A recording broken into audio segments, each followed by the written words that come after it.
What's up, everybody? Welcome back to Man-Made Thoughts, and I have another, review synopsis for ye today. In the year of our Lord 2019. Oh, that's bad because nothing about this book is like sanctimonious or even like glorifying to your spirit at all. But anyway, this is Space Bandits by Mark Millar, and basically he took Mags Vissagio's story, Kim and Kim, fleshed it out, though I would say he stole it. You know what Steve Jobs used to say? He used to say, good artists copy, but great artists steal. And he definitely stole it. And so Kim and Kim was about like two bounty hunters. Um, One was like a transgender, and the other one was just like, who cares? And they just like fly around space and um, fook people up because they're supposed to be bounty hunters and stuff. Anyway, that's what happens when you write for Netflix deals. But so I have Space Bandits 1 and Space Bandits 2 that we're actually going to go. So you guys are in for a real treat. Oh boy. Anyway, I really liked this story, to tell you the truth. This is like feminism done right. If you're going to write some like females and they're empowered, this is how you do it if you're going to try to push some kind of agenda and all that stuff. But anyway, so we start off here with this establishing I cannot talk shot of the Lionel Richie ship. Um, just like a tongue-in-cheek humor gag, and they're like, the 80s didn't reach the Midwest until the 90s, which is definitely true. And it still hasn't even reached Germany. But anyway, think how long they took to get it into space. In case you're wondering, it's our wedding anniversary, miss. And so basically, we're introduced in the paper. The paper quality is really nice. It's not flimsy or anything. It feels good. It's like matte or something. I don't know. But anyway, we get introduced to our heroine. Um, I forgot her name. But anyway, so, this is just like for her to pull off her heist. The art is really good in here, too, by the way. And they have like a 60-year anniversary, 600 year anniversary. This old man and his wife. And she's telling him like, hey, you guys are gonna fall unconscious really soon anyway, so it really doesn't matter. And she has this like lizard that's rare. It's a really rare creature, and it can secrete a sleeping gas that just knocks people out because she is like a humane criminal. She doesn't just kill people. Her name's Cody Blue. That's what it is. But her little lizard like has a humane way of doing things. She doesn't believe in guns blazing and killing people unless it has to be done. She just, believes, okay, well, we're going to do this the most humane way possible. We'll put them to sleep and take all the money that they have. And I like this down here where it was uh, not these two. It's their 600th wedding anniversary. And the dude's like, so I like to think I'm something of a romantic, because pretty much they were just like, let's take everybody's money, and she just stopped them from doing it. Um, but whenever you hire criminals and you trust them, bad things are bound to happen. She gets beat down. They stomp a mud hole in her, and then they blast her out into space because that's what bad guys do, you know. And she's like, "Why? Why would you do it?" And it's like, "Because we're bad." And so like, there's a reason why. Like they're not just hunting men down because men are evil. They're hunting down certain men because those men are evil. It's different. It's a different thing when um, bad dudes do bad things and then this person tries to get revenge versus, oh, all these dudes are bad because they're men and therefore they're evil.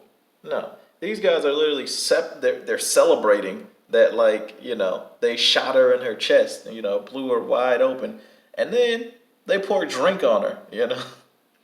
They pour a 40 ounce on her. Anyway, so we get to Thena. There's a little tiny a nice bit of foreshadowing here, right here. So Thena and her boyfriend, um, some dude from like the 80s, they've been pulling scams on people where basically he turns her in and then, um, she escapes and she likes fighting. Like that's what she does. She's like, these hands are rated E for everyone, and anybody can get it. Run up, get done up. You know, just anybody. I mean, that she has no fear, and that's their thing. They do it all the time. All the scams that they pull, and she's always like, "Hey, you ever thought about just going straight, just you and me?" And he's like, yeah, right after this last job. He always says right after this last job. Every time they get a big score, because he turns her in for the money, then she gets caught, and then like you know, then he busts her out, and then they get the money again. But this time, no, he doesn't bust her out, and she ends up going to the crustacean, which is like this big giant space prison where they put all the worst people on the whole universe. They put them all there to fight. You see, this guy's getting his brains like mushed in, and there's Cody Blue. So there we are. So that was the first issue. This is the cover that I really like, and that's the cover that I got. All in all, it's a solid intro. I actually couldn't have the first issue, so I had to ask them for a back order. But this was already in the store, so I asked for this. So anyway, they're training to fight because they were on the crustacean, and it's like pretending that's your ex, Thena. No, just training. What for? The big bout, of course. The prisoner who wins goes free next month. And let's just say I've got something of a rep with these hands. So, like I said, she's like, you can run up and you can get done up. Like, anybody who crosses my path, they're just going to get it. They're going to catch these hands, signed, sealed, and delivered straight to your jaw from the inner reaches of space. So anyway, she's training and all that stuff. And, this rock dude comes out of nowhere and he's just like, you're standing in my way. And she's like, what? And he's like, effing move. And so that just makes her mad because she's like, hey, whoa. You must not know who I is. I got these hands from the south all the way up from the north. We about to connect straight to your jaw. She's like, what did he just say to me? And Cody is not a fighter. She even says this multiple times. She is a problem solver, but she tries to use her brain instead of actually fighting people and beating them up. So she's trying to talk her way out of the situation. So, but Thena just can't let it go. She won't let it go. So she joins into the tournament just so she can fight. And she ends up fighting this dude that's from some kind of world where he's like a bunch of parts and pieces. And it's like the guard's like, he's a three-dimensional algorithm. He comes from an ancient world that spawns mathematical organisms. But watch out for his right hook. He's still a dirty fighter. And so she thinks, okay, I'm just going to beat all of the parts off of this man. Everything. I'm going to beat his hairline in. But no, it's not what happens here. Her very first fight, she gets done in. She gets... it's bad when your best friend is out there like, ooh, I can't even jump in and help you. And then it's 3 days later, she wakes up in the hospital. And so this is where they decide to come up with this plan. Like, okay, how about we just get revenge, on the guys that got us here.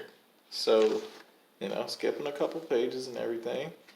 So they contract this, contrived plan to just electrocute every dude in the room and all that stuff. And they take his gun, and then they get teleported out of, the crustacean. And then they kill everybody on the ship. And then they decide, okay, we're gonna track down all of the dudes that did us dirty and your boyfriend.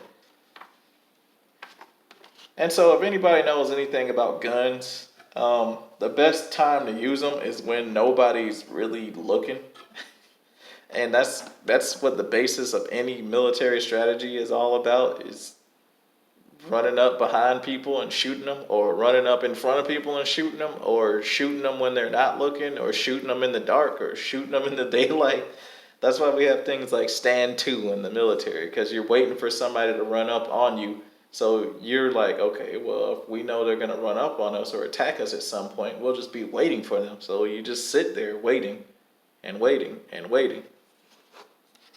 And so, you get the rundown on these guys.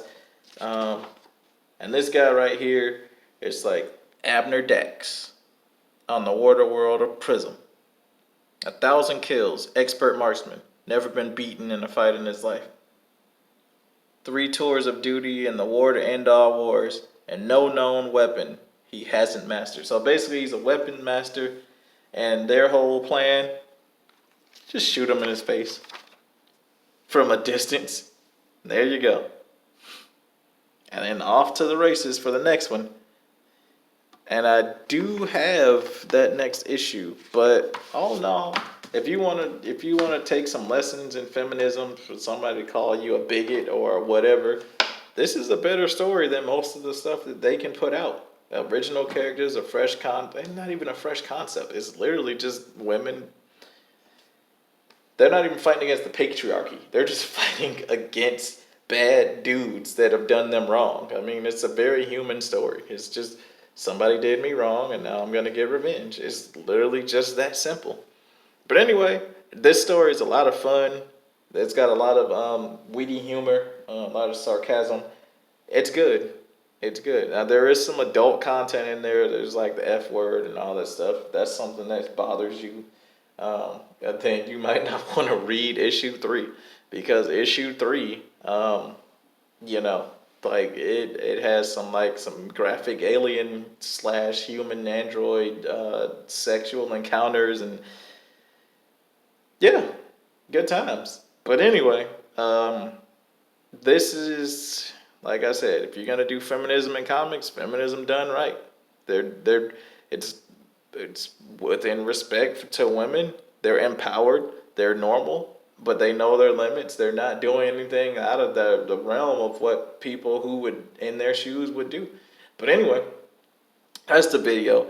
If you like these comics or whatever, go support your local comic book shop and all that stuff. But if you can like, comment, and share it on Facebook, make this stuff more popular, because these books are not cheap. They say it's 75 cents, but I've been paying $3.99 for them since I got them. So whatever. Anyway, tell your friends and everything. Support this, because this is really good stuff. And guess who bankrolls it? Oh wow, Netflix. But like, comment, share, subscribe, that type of fun stuff and coolness. Anyway, I will see y'all later. My name's Quatez. Peace out.